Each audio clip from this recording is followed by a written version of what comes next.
আজকে আমি ডিম বিরিয়ানি রান্না করলাম। দেখতেই পাচ্ছেন কতটা সুন্দর হয়েছে দেখতে, মাশাআল্লাহ। বিসমিল্লাহ বলে যখন একবার মুখে দিয়েছি, এটা খেতে এতটাই টেস্ট এবং এতটাই মজা হয়েছে, মাশাআল্লাহ, অনেক মজা হয়েছে। তো এখন এটা রান্নার জন্য আমি পাতিলে দিয়ে দিলাম পরিমাণ মতো পানি, কিছুটা জিরা, সাদা এলাচ, তেজপাতা এবং তেল ও পরিমাণ মতো লবণ। এগুলো দেওয়া হয়ে গেলে এগুলো কিছুক্ষণ বয়েল করে নেব। এরপর ধুয়ে রাখা পোলাও চালটি দিয়ে দিচ্ছি।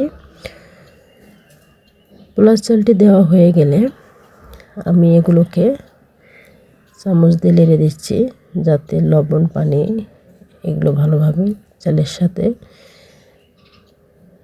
মিক্স হতে পারে। তো এভাবে বলক আসার পরে আমি এটাকে পানি ঝরিয়ে নেব। আর এখানে তাওয়ায় কিছুটা হলুদ, লবণ, তেলের সাথে এগুলোকে ভালোভাবে গুলিয়ে নিয়েছি। আর এভাবে কেটে রাখা সিদ্ধ করা ডিমগুলো দিয়ে দিলাম।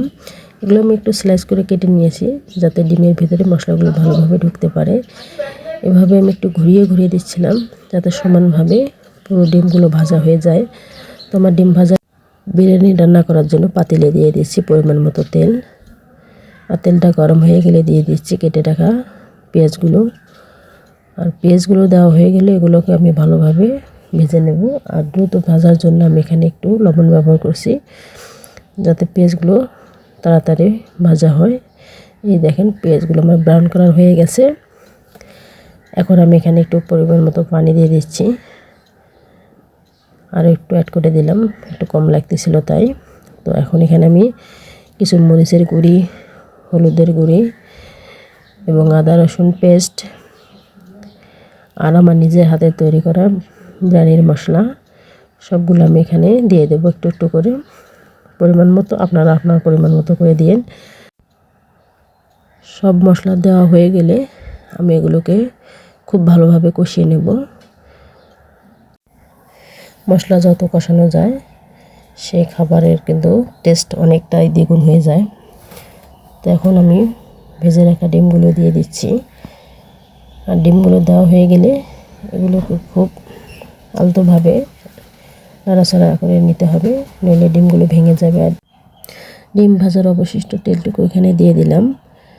আর দেখেন আমি আস্তে আস্তে এগুলোকে খুব ভালোভাবে নেড়ে দিলাম। এখন আমি পোলাওগুলো দিয়ে দিচ্ছি এখানে। আর এগুলো এতটাই একদম ঝরঝরে হয়ে গেছে, দেখতেই পাচ্ছেন। এখানে বেশি সিদ্ধ করা যাবে না চালগুলো, নইলে পোলাওটা ঝরঝরে হবে না এবং খেতে তেমন মজা হবে না। একদম ঝরঝরে রাখতে হবে, যে আমার মতো, দেখতে পাচ্ছেন। তো এগুলোকে খুব ভালোভাবে আমি সমান করে দিচ্ছি। সমান করা হয়ে গেলে এখন আমি দিয়ে দেব পেঁয়াজ বেরেস্তা।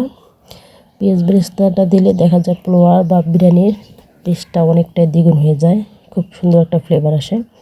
তো এগুলো দেওয়া হয়ে গেলে এখন আমি ঢাকনা দিয়ে এগুলোকে ঢেকে দিচ্ছি। 10 থেকে 15 মিনিটের জন্য এটা আমি দমে রেখে দেব। 10 থেকে 15 মিনিট পর আমি চলে আসলাম।